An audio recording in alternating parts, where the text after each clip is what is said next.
right into questions, and I'm going to give recording privileges as quick as we can. Yep, I got you, everybody. Coach? Well, it's an exciting time of year. As you know, March is special around here, and that sun is shining after practice, and that's been my motto for 20 years. I want to still be practicing when you come out and the sun's shining. It is. Exciting to head to the Big Ten tournament. It's going to be one of the craziest tournaments ever. We've got challenges, but the last couple of weeks we've answered some of the challenges, so I think we're going in with some confidence. This Big Ten tournament, in all the 8 Final Fours I've been in, there's more ranked teams in the Big Ten tournament than a lot of the Final Fours I've been in. So that tells you just how good the Big Ten is and how good the Big Ten tournament is. We're happy for Aaron that he got recognized, in a year when there's so many players. I think, we would have won a few more games. He would have even moved up. Our conference may be the best in the country this year, and getting recognized in any of the 3 teams is a phenomenal honor. As far as Maryland goes, a team that beat us, I don't think it was an 18-point game, but it wasn't a 5-point game. We got down 11 zip, stayed that way. We cut it to 5, I think, with 8 or 9 minutes left, and we had it at 7 at 5-minute mark, and then it just, fouled and got out of hand. It was a team that was shooting 68% from the free throw line.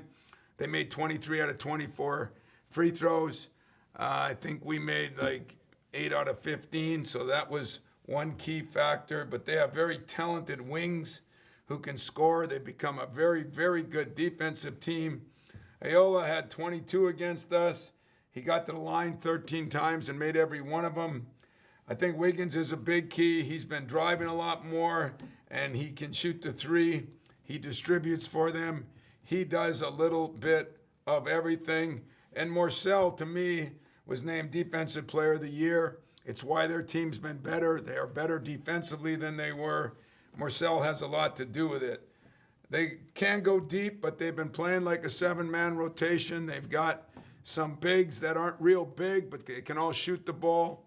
And that is a problem for us. It seems like everybody on their team is 6'5" to 6'7", and just about everybody can shoot it. So it'll be a big challenge, one I'm looking forward to, hopefully a little revenge. But maybe more importantly, I think we're playing a little better when we went out there. We were playing okay, but we were going through a tough stretch even then. Not sure we handled it right, so hopefully we'll do a better job now. Questions? We'll go to Chris Solari first. What are a couple days now after the Michigan game, just kind of having a chance to maybe, as little as you can, process that stretch of 16 days. I guess, how can you carry that momentum over? And at this point, how much did you guys need this rest going down to Indy? For one of the few times in my life, I say it was good rest for everybody, including the coaching staff. We worked yesterday, players didn't, but last night we took a little time off ourselves. So I thought everybody needed to be a little fresher. Didn't think about Michigan at all. Didn't get to enjoy that game. I guess that's what happens later on. But move forward to Maryland and figuring out a way we can do a better job than we did before. So. Players today in practice were pretty fresh. We gave Joshua the day off, not because of load management, just because of complete intelligence on our part and his, and the trainers and everybody else. So he's my big key. Aaron is strong as an ox. No problem going through practice. Everybody else was excited to be here, and Josh would have loved to have practiced. That was a coach's decision, not his. So. I don't know. We're ready to go. It's tournament time and one and done time, and the my bads now go out the window, as we know. One my bad and you're going home, and that's the way it works. We'll go next to Lindsey Huddleston. Hey, Tom, you kind of answered my question that it's about revenge. I wanted to quote the Godfather, business, not personal. Can you talk about revenge and the power of revenge and getting your guys on board with that? Well, there's a lot of respect from a lot of schools in this league this year, and I think everybody feels a little bad for everybody. So there's not quite the hatred revenge that you would see. which I'm okay with. I mean, I think revenge means they played better than us, and our character has to step up, and we have to take on a challenge, you know. And so that's what revenge is to me. I have a lot of respect for the job Mark has done, and you know, I like some of those players a lot. They're athletic kids that play hard. They're become very good defensively. But, you know, we've gotten better too. And now we'll see if our better is better than their better. And that's the revenge is the character you play with now. And are you on a mission or are they on a mission? Which one's on the bigger mission? Got it, thank you. Go next to Matt Charbonneau. Tom, this is a tougher question to answer because you just wish everyone played well all the time, obviously. But what you saw from Rocket on Sunday, what you've seen slowly from guys like Marcus Bingham seems to be playing better. Joey looked a little more aggressive the other day, you know, less unsure of himself. What's the key to trying to get that to continue moving forward? I know Rocket's not going to score 21 every game, but to get that same sort of, confidence and effort from those guys moving forward at this point. Yeah, I have a lot of meetings with some of those guys already. I'll have some more meetings with them just to talk about exactly what you said. You know, show them on film. This is what you did a better job of. Show them on film when they didn't do. You know, it's hard to talk to them as much as it is show them because everybody's visual now, you know, including you guys. My era is a little bit less visual. And I think I look at, you know, what Rocket accomplished. You're right. He's not going to shoot that way all the time, but took down his three-point shots, got in the paint more, drove the ball a little better, still had 4 assists, still had 4 rebounds. So his whole aggressive approach was better. I thought Hauser played a lot better, you know, as you say, more aggressive, rebounded the ball well, made some nice shots. I thought Malik Hall did some good things for us, and no question that Marcus played better, and we still think Monty's in that same mold. So, and you know, maybe he'll get a few more minutes. So, we got guys playing better. We're not playing great. It wasn't like we won the game because we shot the lights out or anything. I thought we won the game the old-fashioned way. You know, it was a grind, and that's what we did, and that's what we're going to continue to do. Go next to Kyle Austin. I want to ask you first real quick about your travel. Do you guys plan to stay down there through Selection Sunday, or would you come back here after your elimination? Well, from what I know, Kyle, they want us to stay. Any of the teams that are in the hunt for that, they don't want you going back home and leaving the proverbial bubble of whatever way that is. And so the way it looks, win or lose on Thursday, we might be sitting there in a hotel until Friday night or Sunday night, and then the logistics, the protocol is if we're in the tournament, then we move to the hotel that the tournament committee designates for us, and we move to a floor. We quarantine for 24 hours where we're not allowed out of our rooms. It was like when I got bad grades or something in kindergarten. You know, I'm going to be in that room and not going to move. But I think the committee's trying to do as good a job. Dan Gabbard and his group have really thought through this thing. And so we'll do that on Monday, I guess. And then on Tuesday, start getting ready to go. You know, they have rooms in the convention center for us to have meetings in, film sessions. They have 12 courts in the convention center, and that's where there'll be times for each team to work out. And other than that, we'll be in our rooms, and every player's in his own room. It gets ratcheted up. I think they looked at the NBA protocol and stole some things from it, and rightfully so. And so it's going to be different. But right now, we plan on staying down there because that's what I think they want us to do. And then if I could follow up on something real quick from Sunday. Jack getting in the rotation, playing a little bit in the first half and the second half.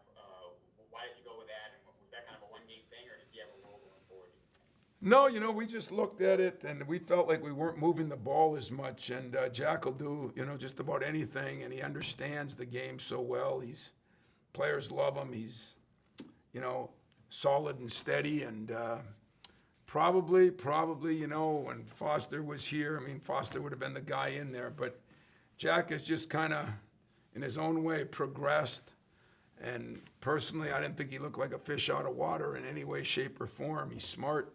He's He can shoot the ball, and mostly he can figure out what's got to be done, and he does it the right way. So you might still see Jack some in and out. I don't think it'll be for long stretches, but definitely kind of the guy that kind of settles us down a little bit.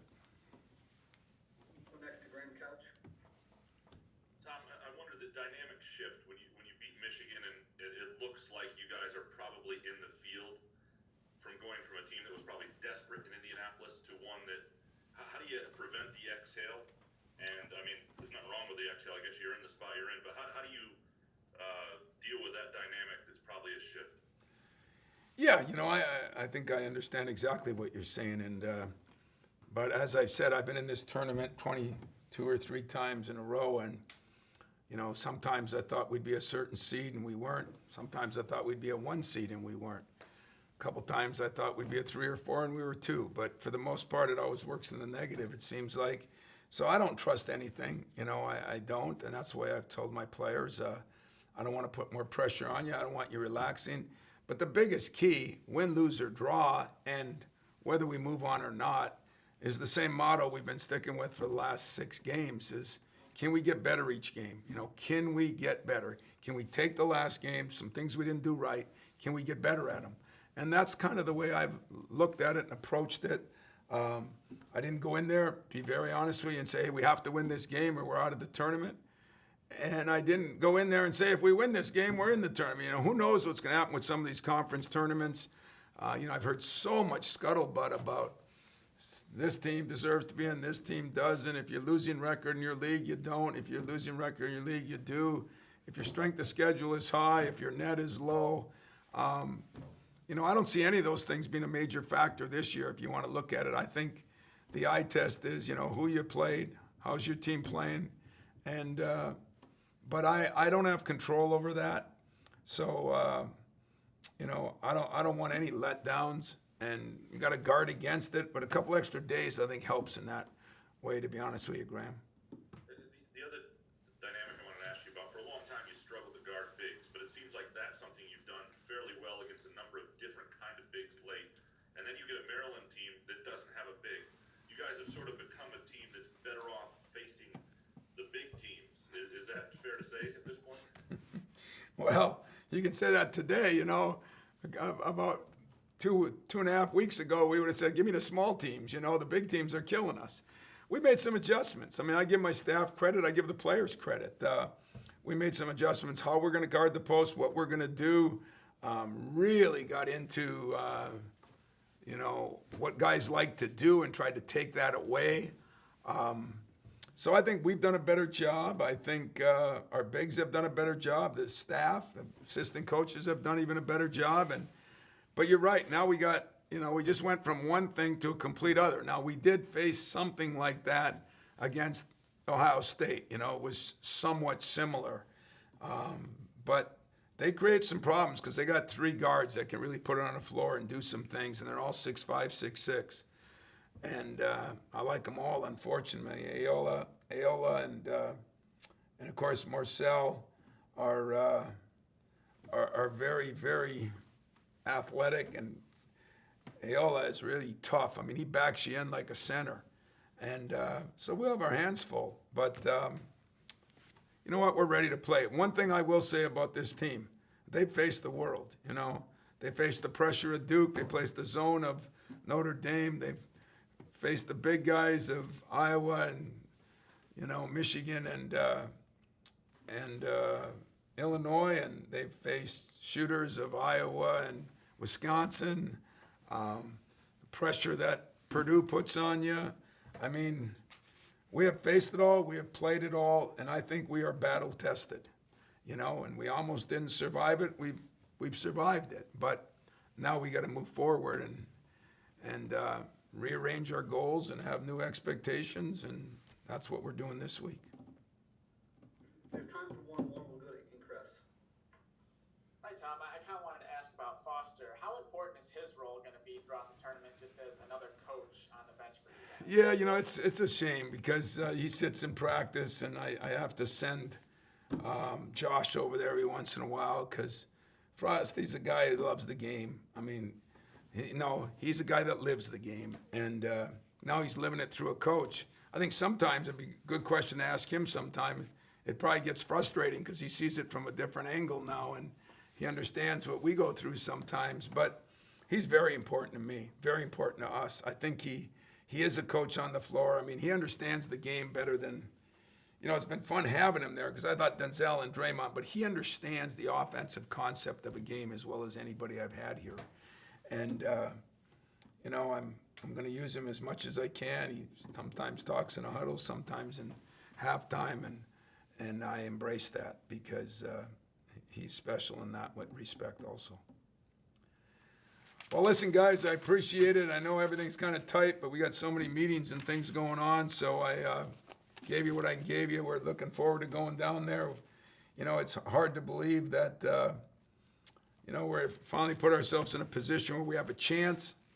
Ironically, we're playing a team that beat us once. If we get by them, ironically, we're playing our rival for the third time in 8 or 9 days. I mean, there's so many storylines here that it's unbelievable. So what we're going to do is try to take it one game at a time. Not a coaching cliche, just the truth, and see if we can get our guys as fresh as they can be for Thursday at 11:30. Thanks a lot, guys. Thanks, Ladies. I'll be back.